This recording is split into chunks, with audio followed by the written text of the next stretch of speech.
given this screen. One other option you can do is you can work with, what's it called? I'm trying to think. There's a GUI package that will basically convert it into the format that you're familiar with MATLAB. Let me look up that name.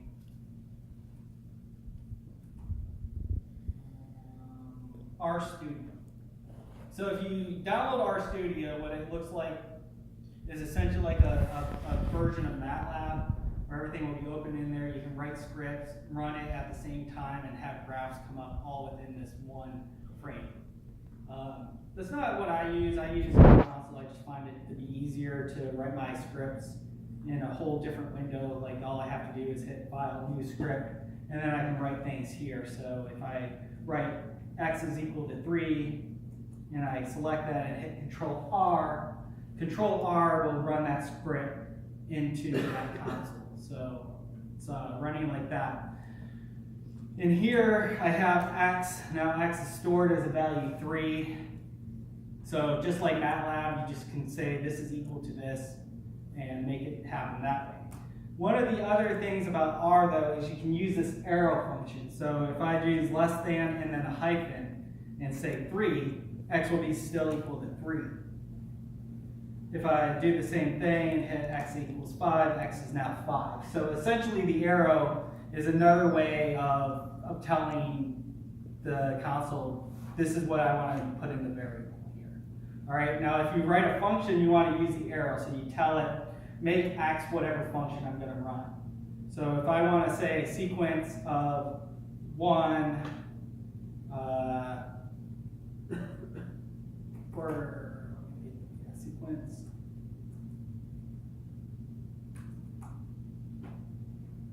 So if I want to say sequence, which that's an SEQ of 1 to 3, I can just type SEQ and then in parentheses I tell it to go from 1 to 3. And if I want to put that into x, I can say x arrow sequence 1 to 3, and then x is now a vector of 1 to 3. Just like MATLAB, right? Except instead of equal, you're using an arrow sign. So one of the packages that I put online is called River, right? And if you want to use River to help solve some of the equations that we were doing in our class, you want to type in install packages.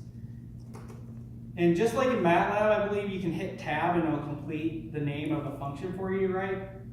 I haven't used it in a while. But if I start to type install packages here, all I have to do is hit tab and it'll bring it up. So if you ever forget the name, install packages. If I want to install a package like River, all I have to do is type install packages, and then inside the parentheses, I put a quote around the name of the package that I wanted to install. So I can do that. It'll come up and it'll say, which crayon mirror do you want to use to download this? So you see here, there's one in Cloud, there's one in Algeria, and then there are several in the United States, one in Ohio, which is run by Case Western. So typically you want to download it from the one that's closest to your location, but really it doesn't matter. They're all pretty fast. So if I want to download this from USA, Ohio, I'd select that from the list, I hit OK, and then it'll download. Sometimes you'll have an error if a crayon database doesn't actually have that package in it. Other times you're fine. I've already had River installed, so it's eventually gonna say you cannot remove the prior installation of the package River because I've already got it installed. All right, so that you guys, if you're actually installing this yourself, if you go and download R and you type that install packages in, it'll come up, it'll show you that it's downloading, and it'll tell you that it's placed in a folder. All right. Have you downloaded R now? No. Okay. Just was wondering if you had. So along with River, one of the packages that you're going to want to install, it's actually required by it, is called ggplot2. And again, I've already got ggplot2 installed. Once you've set a mirror, it's going to look for it. And again, you see that it says it's all unpacked and it's installed in some folder here, all right? ggplot2 is just a more advanced plotting function for R. R's basic plotting is just garbage compared to MATLAB, but ggplot is legitimately. This is why a lot of people use MATLAB to make final figures, and R's original plot is pretty garbage. If I just plot X is 1, 2, and 3, we'll make Y a column of 1, 2s, and 3. So Y is now also 1, 2, and 3. If I plot X by Y, this is the plot that comes up here. So you see that R's basic plot is really kind of nasty looking here. So I recommend using ggplot, because what you can do, what you'll need is you'll have to make this into a data frame where you have X and Y in the data. Now data is just going to be a column of X and column of Y. And ggplot will take AES, X is equal to X, Y is equal to Y here. AES is just the aesthetics of ggplot. And then we can say geom underscore point and just close that off with parentheses. Forgot. To load a package, you have to type library. And when you type library, you don't actually have to put the code in for the name of that package. So if I want to load ggplot2 is the package, ggplot2, I just type ggplot2 within the parentheses of library.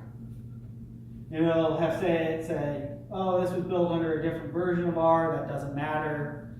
It's now loaded. So if I go back up here and run this code, ggplot of data AES, X equals X, Y is equal to Y, plus geom point, you'll see that a new plot comes up. And R really likes this gray background with white bands. I don't necessarily like it. You see the points are here in dots. One of the easy things to do is to type theme underscore BW, which turns into a black and white theme. You see that it becomes more like a normal plot like you would see on MATLAB.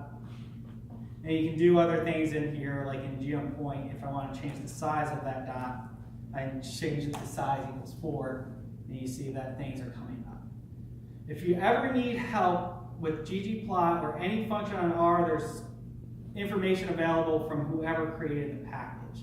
So if you look up ggplot, how to change size, how to plot a line, how to plot different things, it'll tell you what you exactly want to type in. But the basics of it is ggplot, in parentheses telling it what its data is. For me, that's data. And then AES, you can either put in the ggplot, in which case every command afterwards is going to use that as your X and Y, or you can change the AES here to geom point.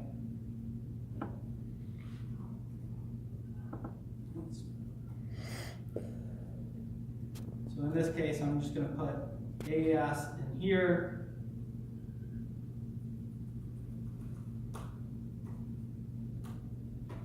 And it's the same thing, all right? So it's essentially, if you want to feed it in multiple sets of data, you can plot over top of each other on the same plot. So ggplot will allow you to plot multiple data. And that's going to come up when we're plotting this final figure for the compute profile. So now I'm going to load in the river plot, or river program.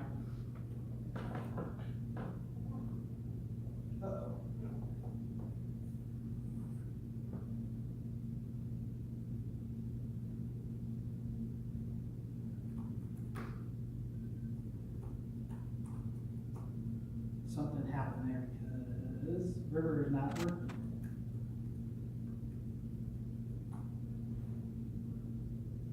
Okay, so I must have screwed it up when I tried to install it over itself. So now I have this river.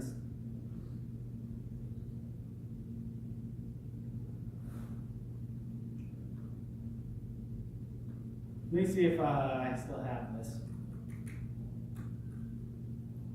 Okay. I have it on here. So like I said, River is this program that someone built at UC Davis, and you can check the link that I posted on Carmen This has within it several functions that have been programmed to do what we're doing in class as far as open channel hydraulics. So if I zoom in here so that you can see it, this tells you the basics of the river package. There's what's called channel geom, which is the channel geometry. And there's compute profile, conveyance, critical depth, some demo that they've included, the Froud number, the normal depth, the route wave, and water Olympics. All right, and each of these functions is programmed to do a specific task that was more relevant to whatever this guy was doing out of flood routing, that's not a topic that we're going to talk about. The water Olympics, I think, were some data that he used for his PhD related to Olympics, actually. So, very bizarre package. It has a few things built into it. If you want to look at it, you can read exactly what each of these commands is going to do. So here's a description that the compute geometry relations for the trapezoidal channels. And the usage says channel underscore geom, and it's going to tell you what it expects as far as variables within here. So it expects a y, a capital B, which is the bottom width, and then SS for side slope. For a rectangular channel, the side slope is 0. Otherwise, it's a length per length. So you want to make sure you use the horizontal to vertical length for that. And what it'll compute from that is a vector that includes the area, the flow area for it, your wet perimeter, your hydraulic radius, the derivative of area per change in water depth. Again, the derivative of perimeter to depth, hydraulic weight radius to depth, and things like that. So if I want to do that really quick here, I'm going to see if I can change this to, is there a way to make it bigger? So unfortunately, I don't think there's actually a way to make this any bigger.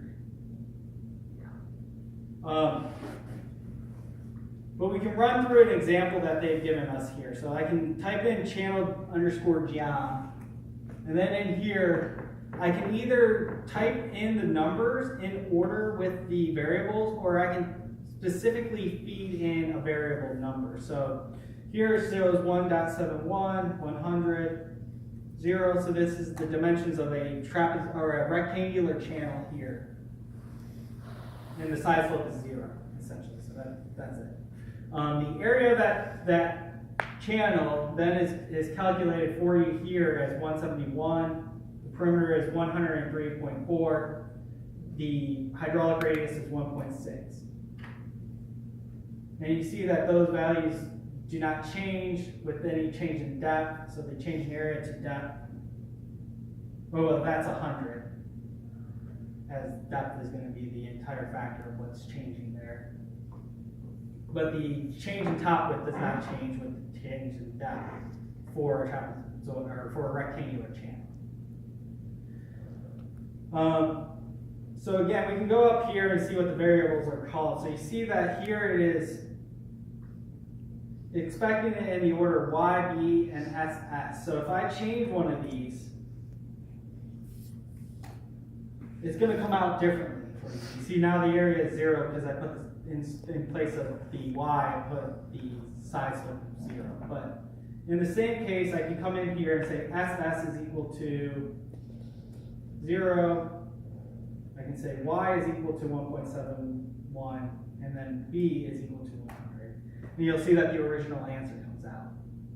So you can either specifically state what the variables are, or you can just list them in order. Now, again, this is important when we go to the compute profile here, because in the computed profile, it's going to tell you that you need to feed it in all of these variables here.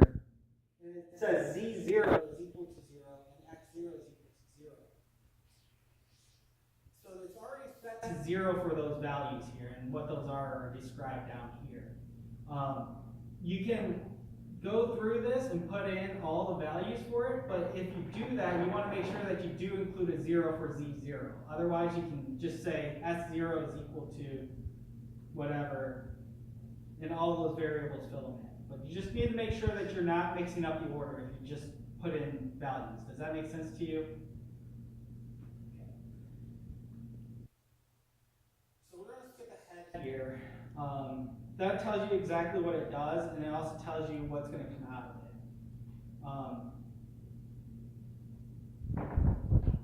it. Channel conveyance, we're not going to talk about, but critical depth is one of the things that we want to discuss. All right, so this here again gives you an example of how to calculate the critical depth.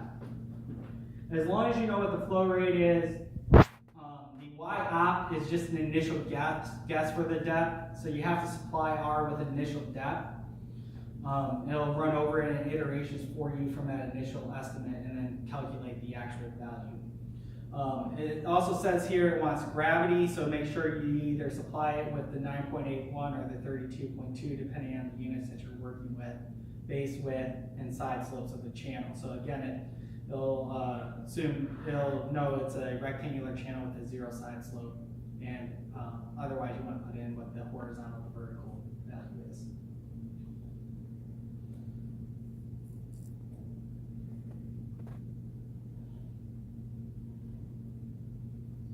Here, it calculates the Froude numbers as long as you're able to give it the flow rate, the gravity, the area, and the hydraulic depth. So if you can supply all those values, you're able to calculate the Froude number from that. And here's the normal depth, all right? So this is one thing that we're actually going to use. So if you go back to that backwater equation that I originally wrote here,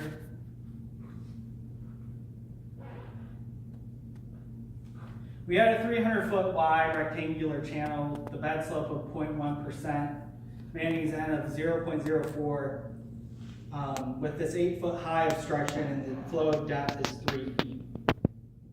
Flow rate of 2,494 cubic feet per second. So if we want to calculate what the normal depth here is for that, we can use that normal depth function. So bring that up. And again, I'm just going to slide that over so that we have both of these on here as well as my R. So the normal depth wants us to give it the slope in length per length. So 0.0001 is a 0.1% slope. So we supply that. The N value is 0.04. The flow rate is 2,494 cubic feet per second. The y optional is our initial guess at this depth, and I know that it was around 3, so I can put 3 in there. Here it's going to ask us for CM next, and CM is just your Manning's coefficient that goes above that N value. So remember that it's 1 for the SI units and 1.5 for the English units, or 1.49. So if I put 1.49 in there, that fits for our example problem, which is in English units. The base is then 300 feet, and the side slope was a rectangular channel, so we put 0 in there. So if you put all those values into there, you see that outcome's 3.257781. So that calculated our normal depth, which, if you recall, I came up with 3.245, so something around that value, and I think I had used 1.5. So does that make sense to everyone, how to actually calculate your normal depth?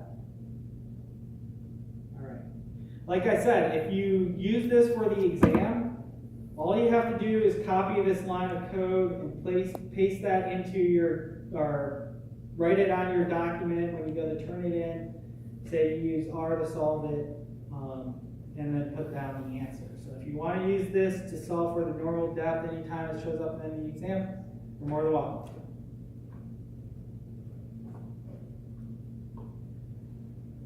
So what about where that normal depth occurs? That's what we're going to do now. Okay. So now we're going to go back up to figure out the critical depth. compute profile. This is how you actually solve the backwater analysis. So if you recall from my lecture where I gave you the backwater analysis, you can go through that Excel spreadsheet and change the values manually. Or you can use this compute profile here to do the same. So I'm going to just zoom out of this a little bit so that it fits on the entire screen here. All right. So in compute profile, it wants the channel slope, your N value for Manning's roughness, the Q value for your flow rate, Y0, the depth at the control section. And that's going to be the depth of the water above the weir plus the height of the weir. So if you have an obstruction in the channel like we did, it was 11 feet deep initially, recall. CM value, again, that's the Manning coefficient, either 1 or 1.48 or 1.49. Gravity, again, you have to supply gravity either in the unit or in the metric or the English units here. And then the bottom width of your channel, the side slope, the elevation at the control section. You can just supply 0 for this case. That's what we did. It's essentially just telling it to treat that first point as the 0 elevation. And x0 is also just treating that point as the datum or the 0 value. So you're essentially saying you're only concerned about the water depth at that dam and further upstream. Step distance is the interval to use. So like we used in class, you can use 500.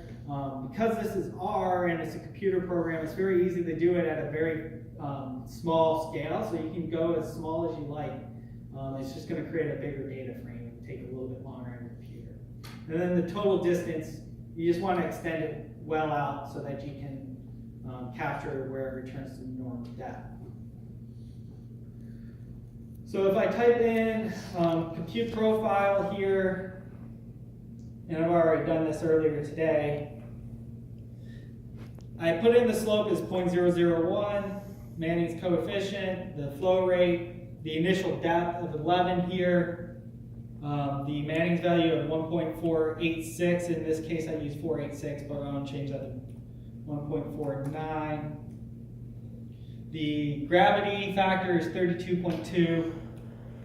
The base width 300, side slope of 0.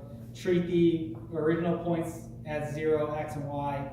And I did a 50-foot step for 15,000 feet.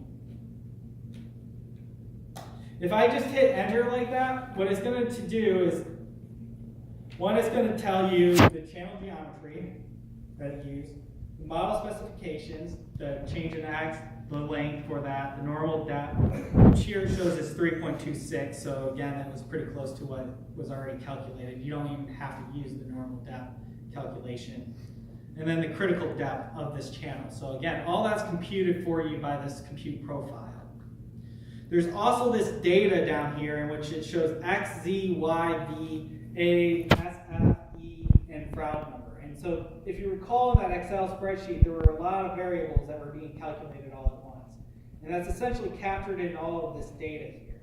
So if I want to look at just the X values, all I have to say is compute the profile of all that, $X.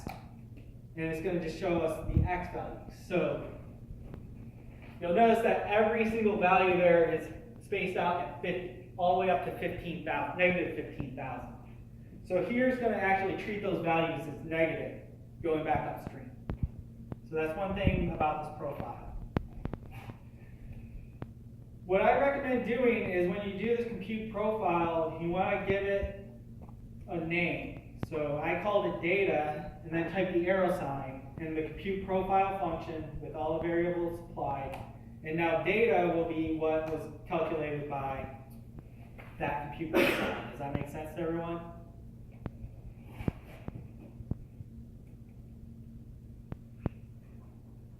So you can use, so you can use ggplot here to look at this data. And so here what I did is I add y plus z, so the elevation plus the depth, versus negative x. So I just wanted to make it so that this is our downstream location and now this is our upstream location. So I plotted it as negative x, and I'll show you what I plugged into that. But essentially that's the water depth at those elevations. And remember, because the channel is actually sloping up, it looks like it's a lot higher up at the upstream location than what it is relative to the stream bed.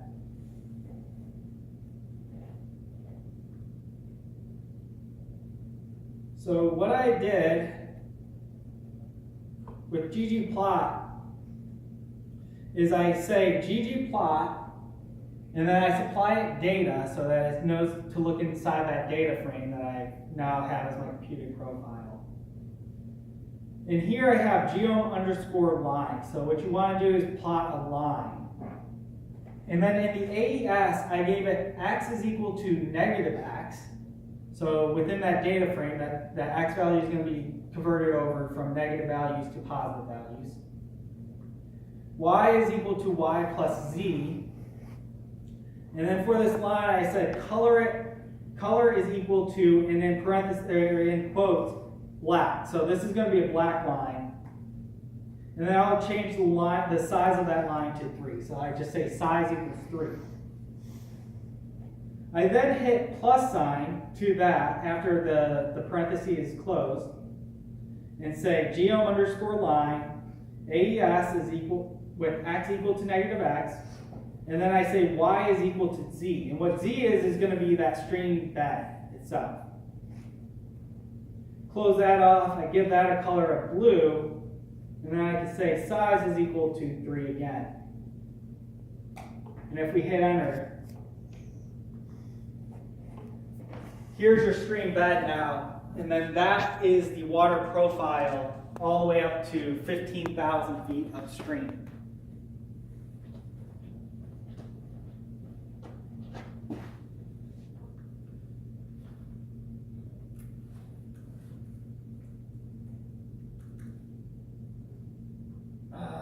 Title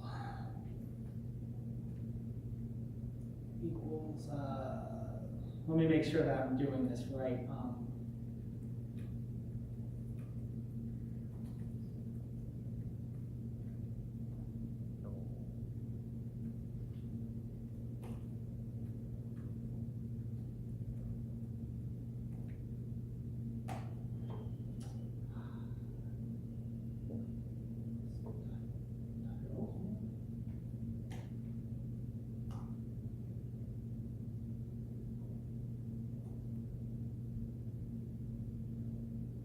Let me see, labels, labs for labels. So all I have to do is in here add plus labs, and now the plot that I ran has elevation in feet, distance upstream in feet has the x and y label. Does that make sense to you? So